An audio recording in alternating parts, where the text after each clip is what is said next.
fool was right. What was it he said? The river of knives across which lies the halls of hell. The place they call Helheim. He's lost. He's lost. Where are you?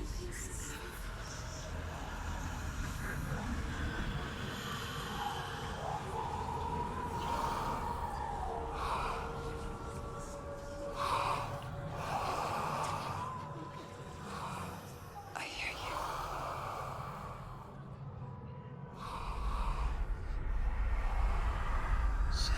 He's there, you know it. There's no doubt about He's it. lost. The source of the darkness is in Helheim, You'll never find him. and the goddess Hela holds his soul there.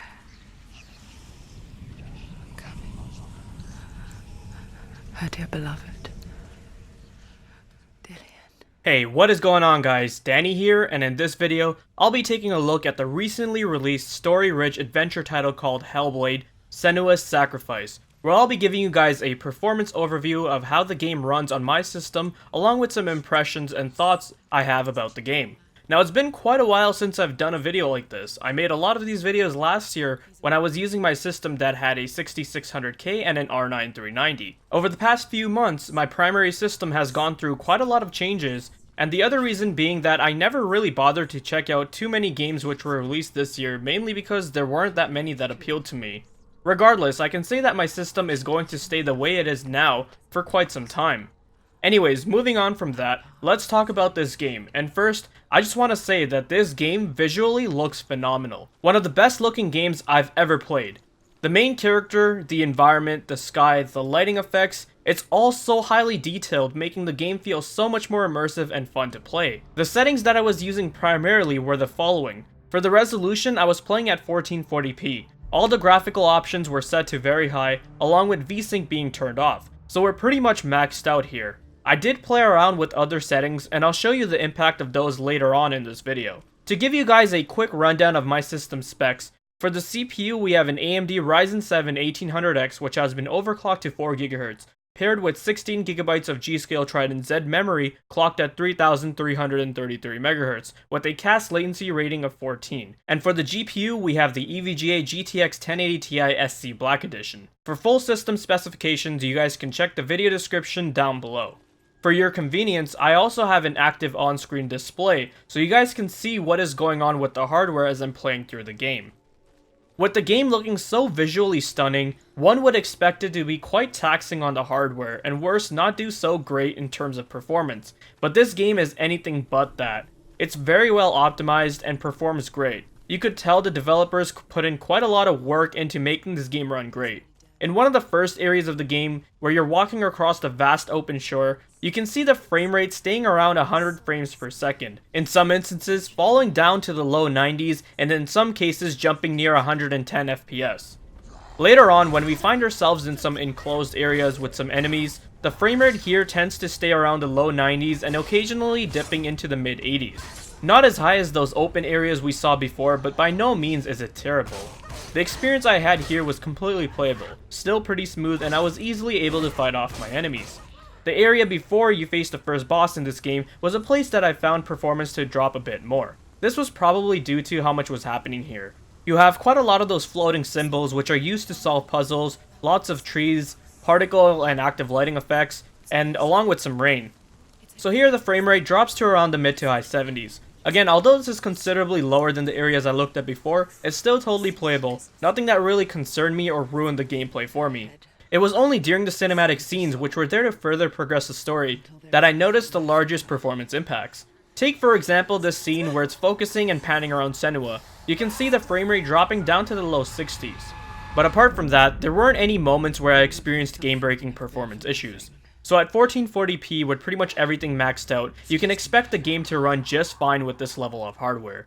Now I did mention I played around with different graphics options. The area that I used to test different option settings and how they impacted performance was the area before the first boss that had quite a lot going on in it.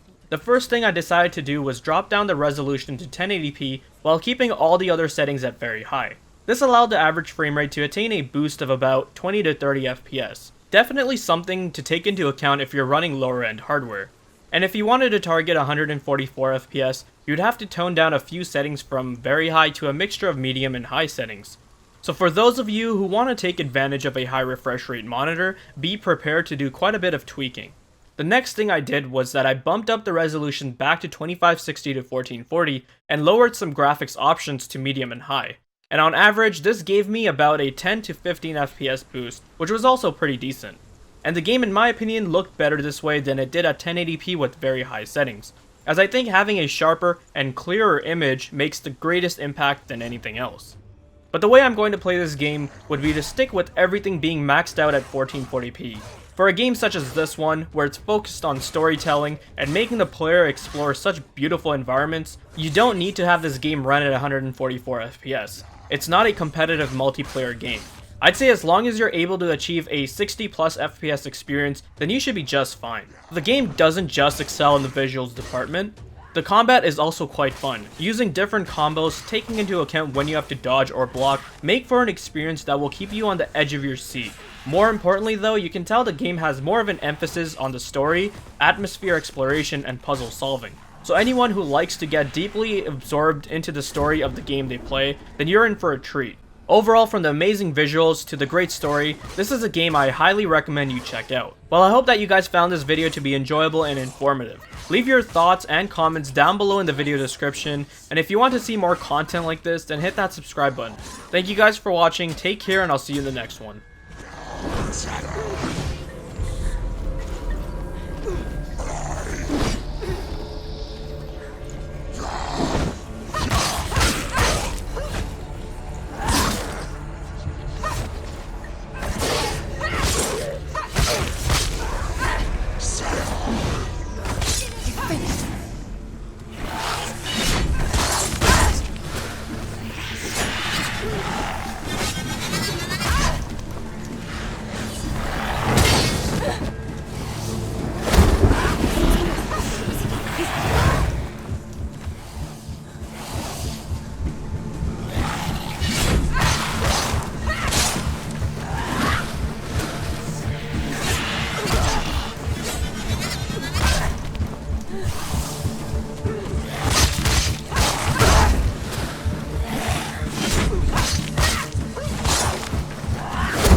go.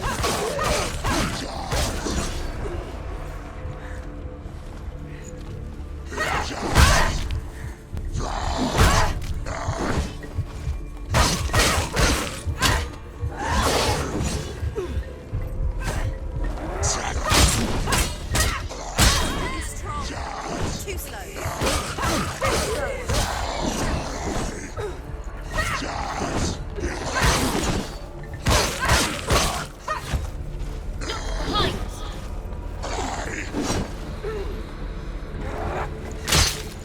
Take it down. Take it down now. I'll die.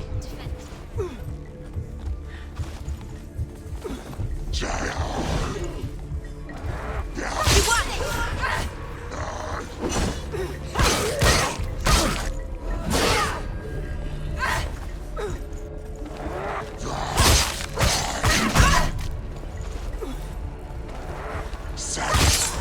You can do this. Focus. Focus now. Focus now. Focus. Focus. Focus now.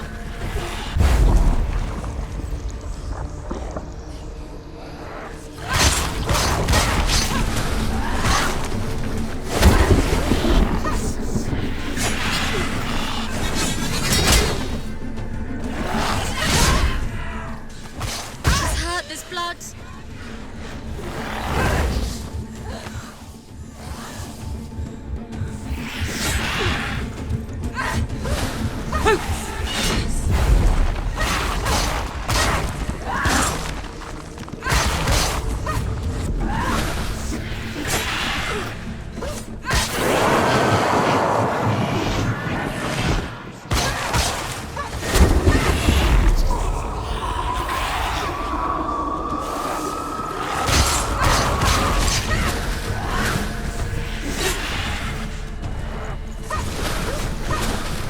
Come this far, she needs You're strong.